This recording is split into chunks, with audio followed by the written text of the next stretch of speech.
Gilgamesh and his comrade Enkidu stood at the edge of the cedar forest. They observed the trees in silence and wondered at the immense height of their trunks. Then their eyes fell upon a clear grove leading into the forest, and at its edge was a path upon which Humbaba, the tree king and guardian of the forest, often walked and had trampled beneath his claws in ferocious onslaught. Enkidu grabbed his axe and cut down one of the divine trees. As the trunk fell, an angry roar sounded. Who came and felled the cedar? It was Humbaba himself who was speaking, his massive body covered with tree bark. Gilgamesh and Enkidu drew their bows and shot poisoned arrows at him, but they bounced off the king of the trees. His wooden paw grabbed the companion Enkidu and threatened to crush him. So Gilgamesh raised his battle axe and struck notches in Humbaba's scaly back, roaring with pain. The king raged, and the hero stepped back so as not to be crushed under the mighty limbs of the demon. Meanwhile, the skinful Enkidu had freed himself from Humbaba's firm grip. He pulled out his dagger, and with all his strength, he thrust it into the crowned head. The forest screamed, and resinous blood trickled out from Humbaba's forehead. It ran down the eyes and glued the lids together, blinding the king. Once more, Gilgamesh swung his battle axe and struck him. Humbaba, now blind and defenseless, staggered. The mountain trembled, and the earth shook as the mighty tree king fell. Quickly, the nimble Gilgamesh jumped forward, and with thunderous strikes, he separated Humbaba's head from the wooden neck. The hero pierced the head on the tip of his hunting spear and carried it to the city of Uruk, where he was welcomed by the cheers of the crowd. But when he offered the trophy to the sun god, the king of Lebanon said with regret, "What drove you to this deed? He should have sat next to you, broken the bread you eat, held the jug you drink from. You should have honored him."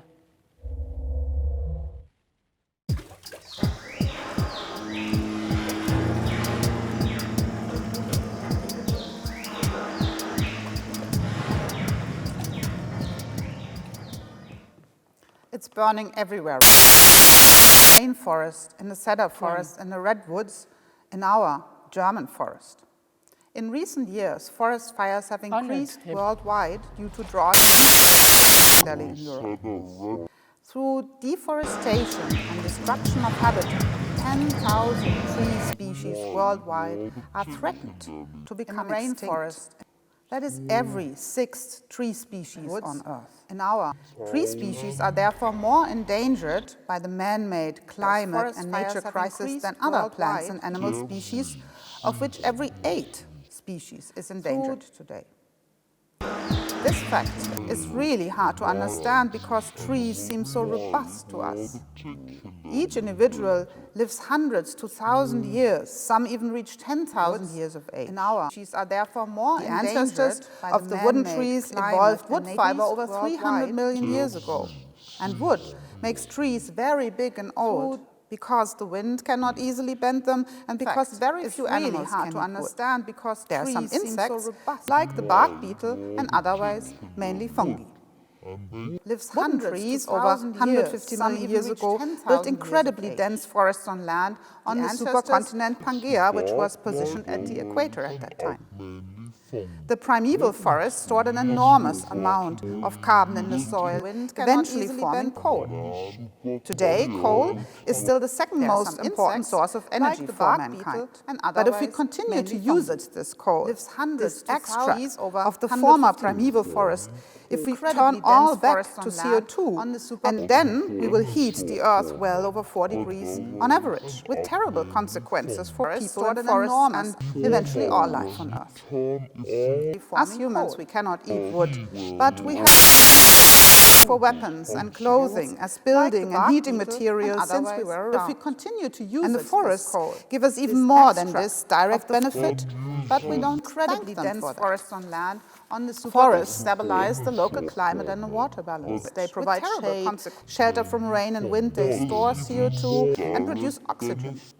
They provide habitat and food for a huge variety of animals, plants and microorganisms. And therefore, people have always liked to build their settlements near forests. If we continue to use it during the last few million years, in the changing warm and cold periods of Earth, forests were repeatedly pushed back by glacial masses. But after the last ice age, over 10,000 years ago, shelter from a very mild, stable climate that was favorable for forests and people. Yet through the rapidly growing settlements and then cities, a struggle, a clash between forests and humans developed, which was reported in the oldest writings, such as the Gilgamesh epic, the Greek myths, the Old Testament and the Edda. Disrespecting their storyline of hubris and nemesis, we still think we'd be winners if we push back the wild forest, if we slash, cultivate and burn it. After the Industrial Revolution, only 50% of Earth's forest cover remained, and today it is only about 30%. The Greek myths. More areas are currently being deforested than grown, and if so, they are mostly through unsustainable forestry.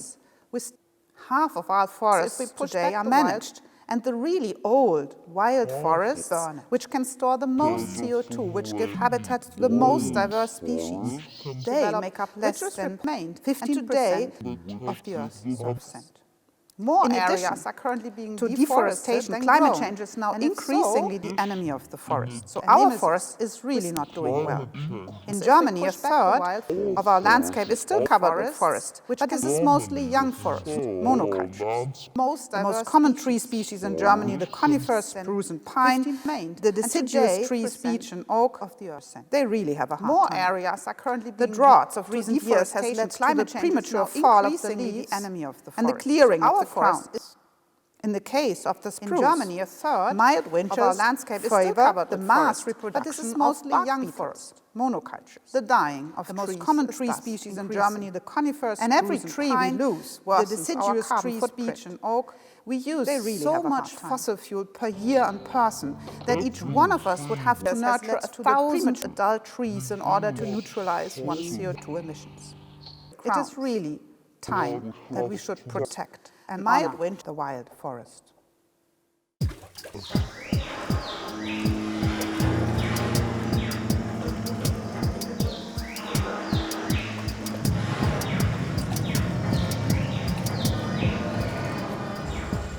Hemlock, grand fir, yellow cedar, Douglas fir. The canopy is a colander stippling the beetle-swarmed surfaces with specks of sun. For every large trunk, a few hundred seedlings huddle in the litter. Sword fern, liverworts, lichen, and leaves as small as sand grains stain every inch of the dank downed logs. The mosses are themselves as dense as thumbnail forests. A bit of bushwhacking reveals the extent of the prodigious rot. Crumbling, creature-riddled bolts decaying for centuries. Snags, gothic and twisted, silvery as inverted icicles.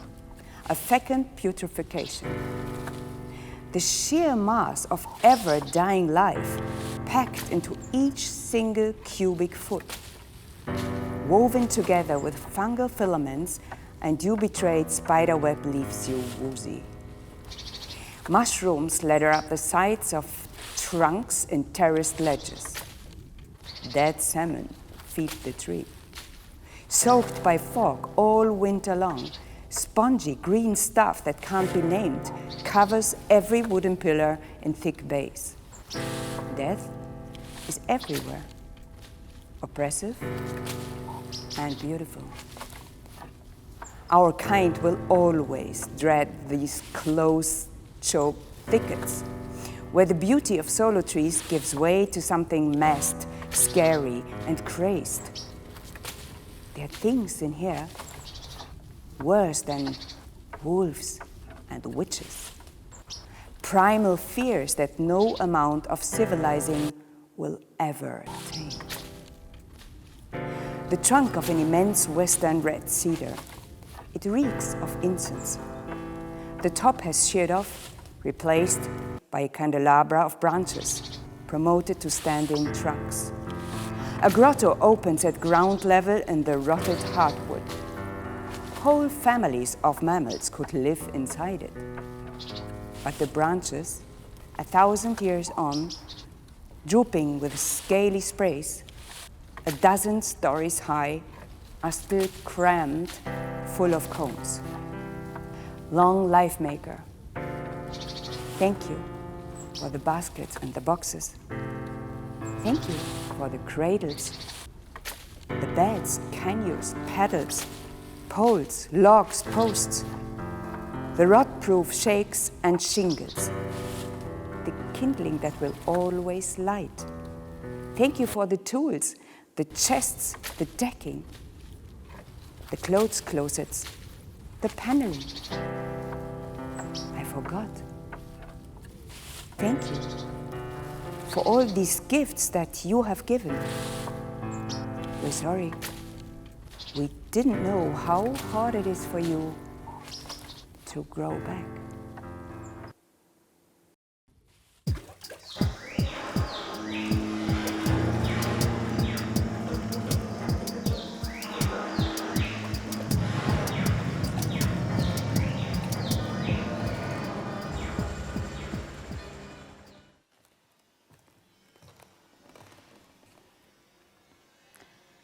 Hello, my name is Mei-Tin Shi. I'm very happy to be here today. Actually, I'm a kindergarten teacher in Kreuzberg, and this is not an easy job.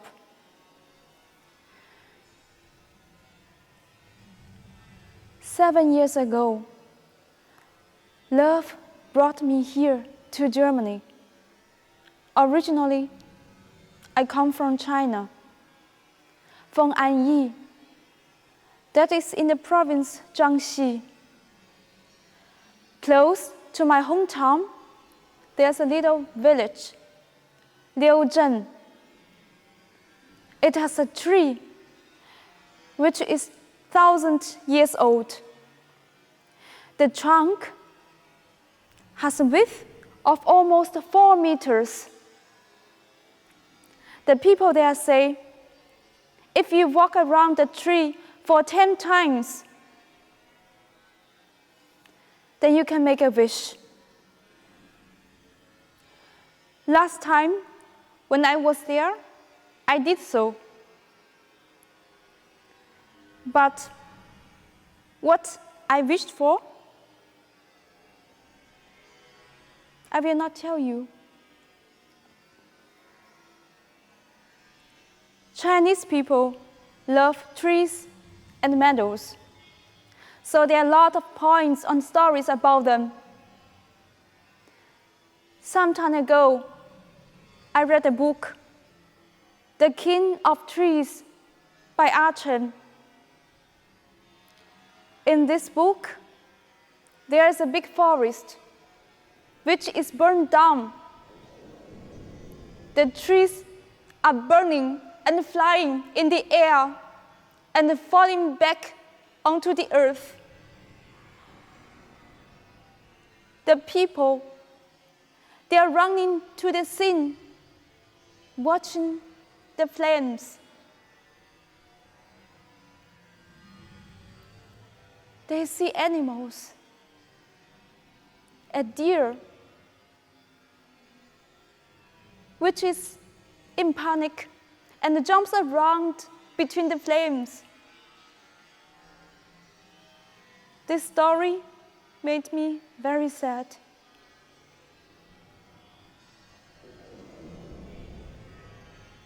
Every time when I'm sad, I will sing. There's a lied which has touched me a lot. It's about searching a tree.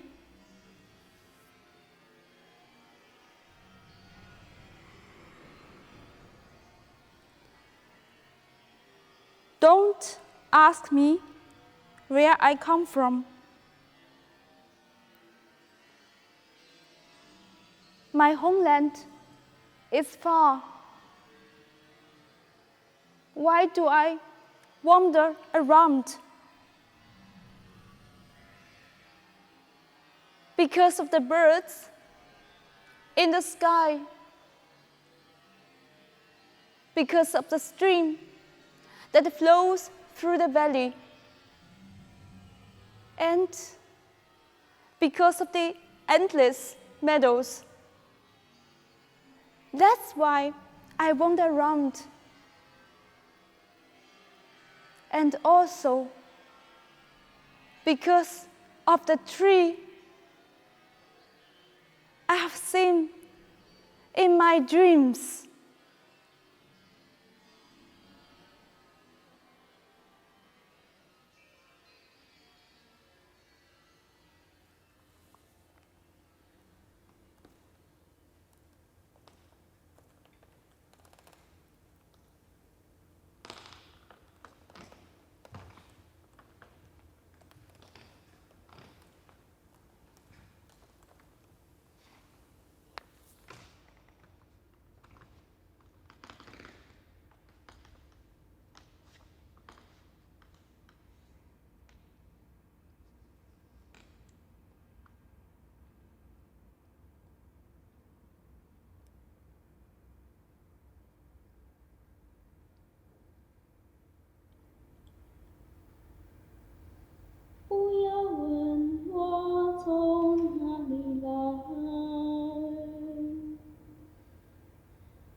Everything is interconnected. This sentence by Alexander von Humboldt is one of the first sentences that allows us to get the Earth system as a fully interconnected system. So Alexander von Humboldt was one of the first who managed to describe the Earth as an interconnected system with humanity and nature being part of the very same system. Today, when we discuss the Earth system, we talk about different spheres.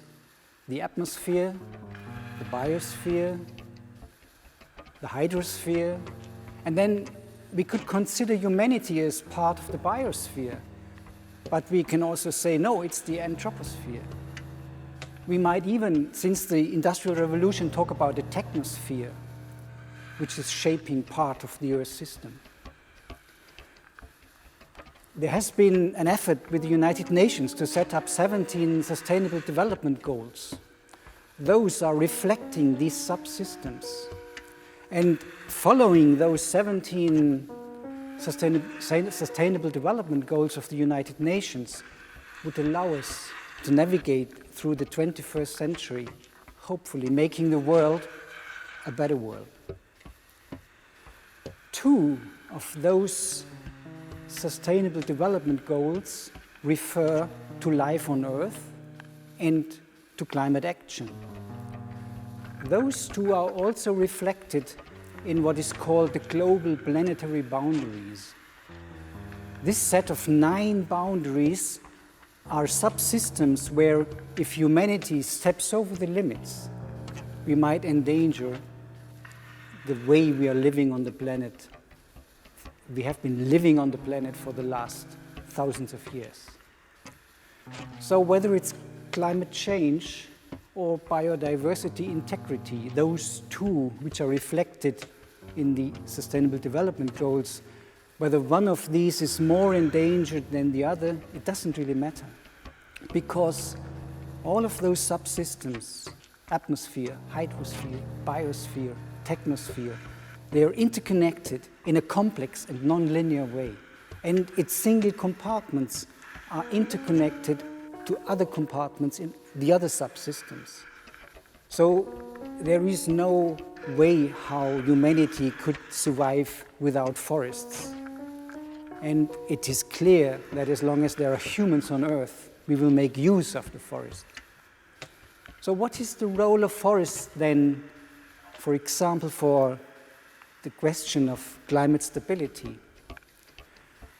Forests are the major stock of carbon on Earth, in the terrestrial part of the Earth at the least. Maybe it's also the soils. But if you clear the forest, what follows is the degradation of soils. So after losing the carbon stock of the forest, you will lose the carbon stock of the soils just as well. At least this is for major parts of the Earth, the story that would evolve.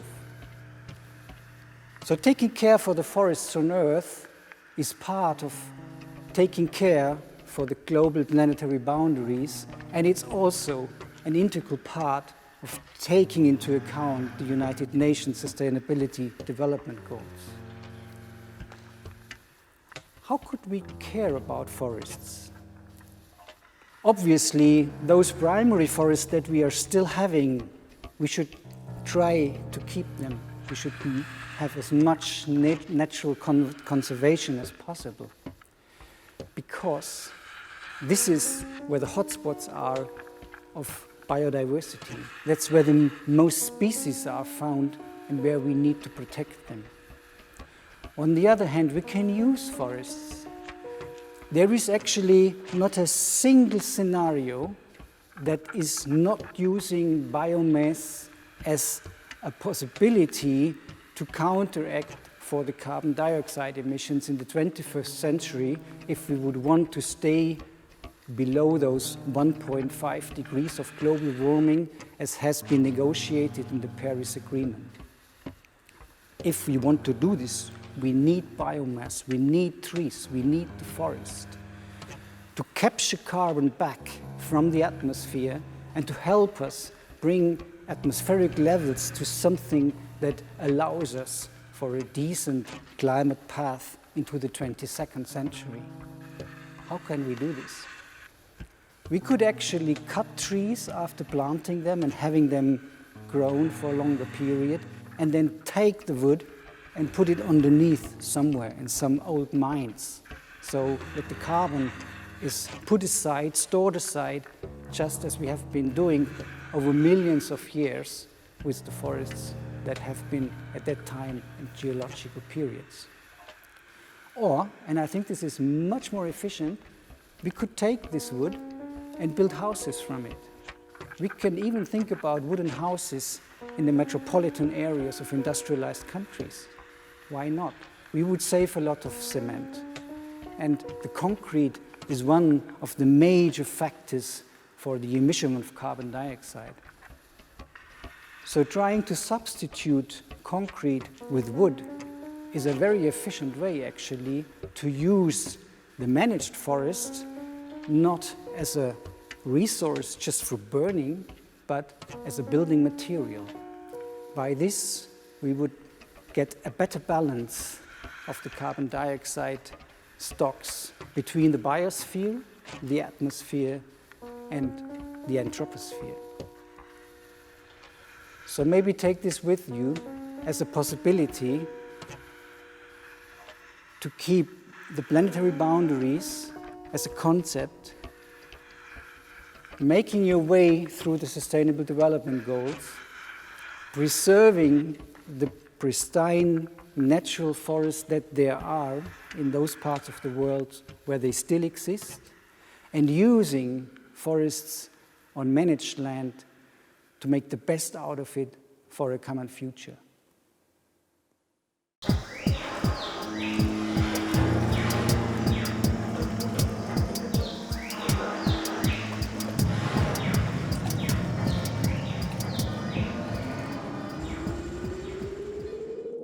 As you probably know, people have always tried to make sense of the creation of the world, of its structure, and of its end.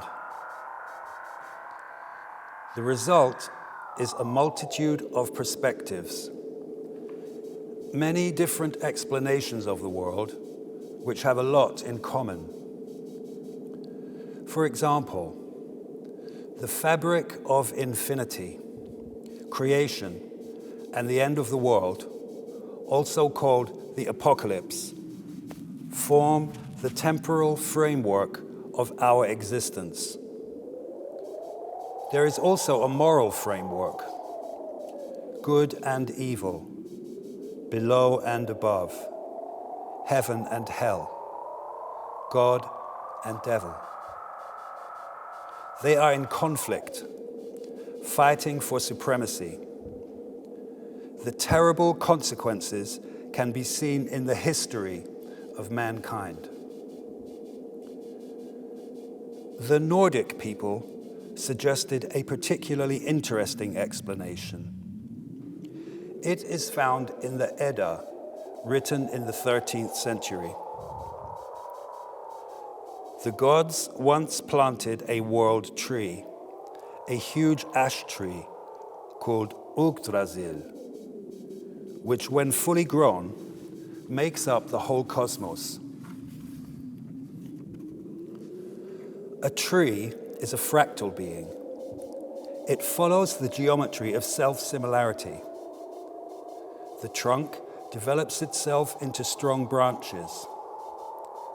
These branches develop into thinner branches, and in turn to thick twigs, which reach out into thin twigs and to the leaves. The same fractal principle is used to construct the roots, which are a kind of underground crown. Numerous animals are living in the world tree. For example, 4 deer in the crown. Also, a clever, nameless, but unfortunately broken-winged eagle, between whose eyes a hawk is sitting. which occasionally flies out to provide the eagle with new visions. Under the ground, a dragon called Nidhugur bites and claws at the roots of the ash tree. It also poisons the groundwater from which the world tree draws its strength. One is led to understand that the eagle is the principle of good. The dragon is the principle of evil. Between these two powers, a squirrel hurries back and forth across the trunk. Raddatz, Drilltooth, delivers eagle's insults and threats to the dragon, and upon return, brings the dragon's slander back to the eagle. Meanwhile, for the ash tree, things are getting worse and worse. How much longer will it be able to stand there? They say the trembling of the tribe heralds the end of the world. One day, the tree may fall in a mighty storm and bury everything beneath itself. For Yggdrasil, the world tree, certain life forms are much more dangerous than others, such as the bark beetles, which excavate their tunnels everywhere between the bark and the trunk. The bark beetle lives in all possible places of the trunk, below, in the middle, above. It doesn't know the difference between good and evil. It has almost no horizon because it can only just see as far as the next chamber. It's a good place to live between tree and bark, a real comfort zone. The single bark beetle is completely harmless in itself. It is dangerous only when it appears by the thousands. The fallen tree offers a solid basis to life for quite some time. Even in a flood, even at the end of the world.